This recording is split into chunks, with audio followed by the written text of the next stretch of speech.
محمد الرسول اللہ صلی اللہ علیہ وآلہ وسلم کی دل آویز شخصیت کی عظمت کا اصل راز یہ ہے کہ آپ صلی اللہ علیہ وآلہ وسلم کے قول و عمل میں کوئی فاصلہ نہ تھا۔ آپ اپنی تعلیمات کا اعلیٰ ترین نمونہ تھے۔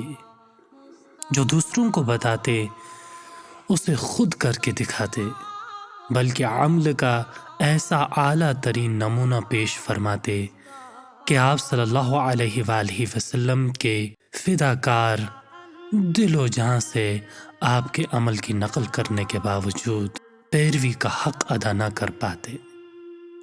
قول و عمل کی یہ بے مثال مطابقت ہی تھی کہ آپ صلی اللہ علیہ وآلہ وسلم سے جو جتنا زیادہ قریب ہوتا اتنا ہی زیادہ گرویدہ ہو جاتا۔ آپ صلی اللہ علیہ وآلہ وسلم انسانوں ہی میں پیدا کیے گئے، انسانوں ہی کی طرح پیدا کیے گئے، اور انسانوں ہی میں آپ صلی اللہ علیہ وآلہ وسلم نے پوری زندگی گزاری۔ آپ باپ بھی تھے، بیٹے بھی، بھائی بھی، شوہر بھی اور ساتھی بھی، داماد بھی، عمر میں چھوٹے بھی تھے، بزرگ بھی تھے، رفیق سفر بھی تھے اور تجارت کے شریک بھی، آقا و مولا بھی تھے اور محنت کش بھی۔ مگر آپ صلی اللہ علیہ وآلہ وسلم کی شخصیت اس قدر کامل اور جامع تھی کہ کسی ایک آنکھ نے بھی کبھی کردار کے کسی رخ میں کوئی جھول محسوس نہ کی۔ آپ صلی اللہ علیہ وآلہ وسلم انسانیت کے لیے اسوہ کامل تھے اور کردار کے ہر رخ میں اسوہ کامل تھے۔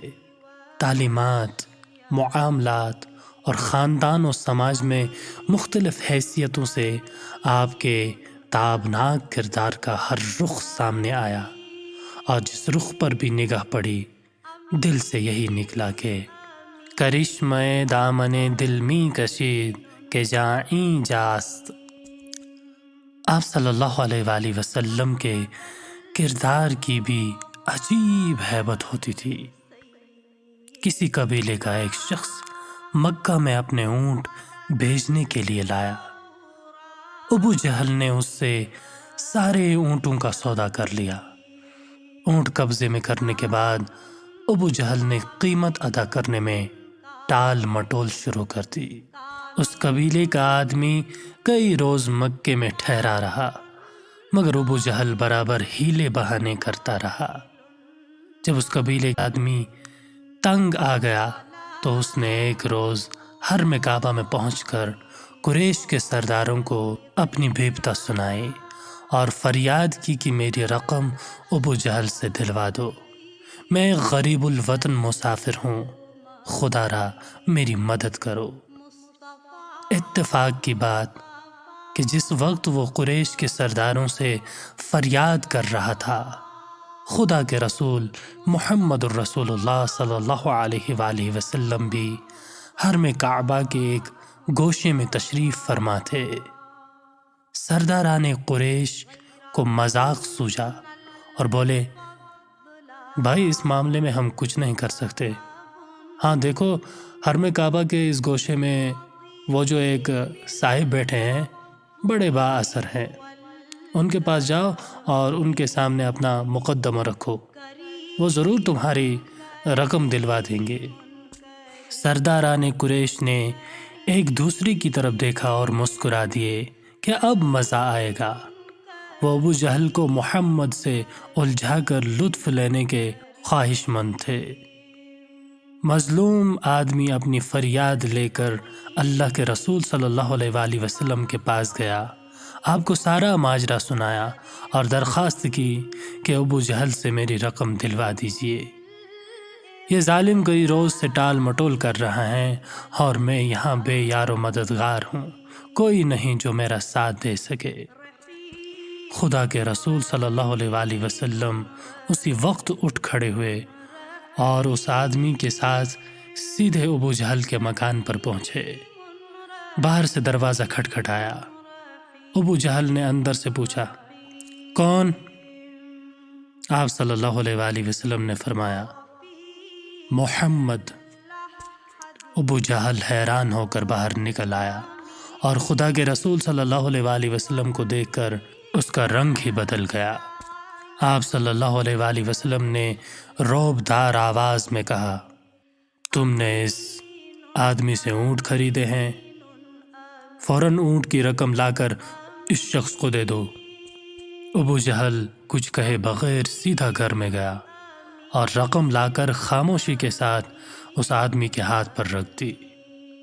قریش کے سرداروں نے اس آدمی کو جب محمد الرسول اللہ صلی اللہ علیہ وآلہ وسلم کی طرف متوجہ کیا تھا تو اس کے پیچھے ایک آدمی بھی بھیج دیا تھا کہ جو کچھ گزرے وہ ان سرداروں کو خبر دے۔ قریش کے اس مخبر نے یہ ساری روداد سرداران قریش کو آ کر سنائی۔ اس نے بتایا کہ آج میں نے وہ عجیب معاملہ دیکھا جو اس سے پہلے کبھی نہیں دیکھا تھا۔ ابو جہل گھر سے باہر نکلا تو محمد کو دیکھ کر اس کا رنگ اٹھ گیا، اور جب محمد نے اس سے کہا کہ اس آدمی کی رقم لا کر اسے دے دو تو یہ معلوم ہوتا تھا کہ جیسے ابو جہل کے جسم میں جان ہی نہیں ہے۔ وہ بغیر کچھ کہے خاموش گھر کے اندر گیا اور رقم لا کر اس شخص کے ہاتھ پر رکھ دی۔ قریش کے سرداروں کو حیرت بھی ہوئی اور غصہ بھی آیا۔ انہوں نے ابو جہل کو بہت ملامت کی کہ بڑا بزدل نکلا۔ ابو جہل نے کہا، کم بختو، تمہیں کیا بتاؤں کہ مجھ پر کیا گزری۔ جس وقت اس نے دروازہ کھٹکھٹایا اور میں نے اس کی آواز سنی تو اس کی ہیبت اور رعب سے میری کچھ ایسی حالت ہو گئی جیسے کوئی بے جان پتلا ہوں، اور بے اختیار لرزنے لگا۔ لہذا کانپتے ہوئے میں نے وہ سب کچھ کیا جس کی تمہیں خبر کی گئی ہے۔